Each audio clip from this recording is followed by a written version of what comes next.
কোরবানি সুন্নাত, নফল, মুস্তাহাবি জাতীয় কোনো আমল।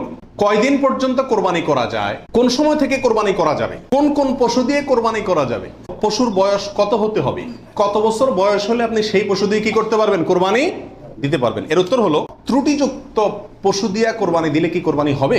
সমস্যা আছে, রোগবালাই আছে, ওইটা এমনি জবাই করে খাইতে পারবেন, কিন্তু কোরবানি দিলে কোরবানি হবে কি না, কেনার পর যদি ত্রুটি দেখা যায় তাহলে কি করবে? কোরবানির দিন হাঁস মুরগি জবাই করা জায়েজ আছে কিনা?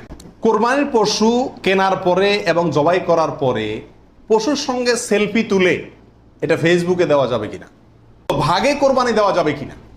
পরিবারের সব সদস্য বা একাধিক সদস্য যদি সামর্থ্যবান হয় তাহলে সবাই দিবে, নাকি গোটা পরিবারের পক্ষ থেকে একজন দিলেই চলবে? 7 ভাগের নিচে হলে কোনো সমস্যা আছে কিনা গরুতে?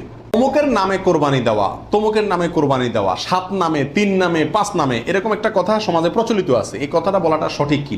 মা বাবা, স্ত্রী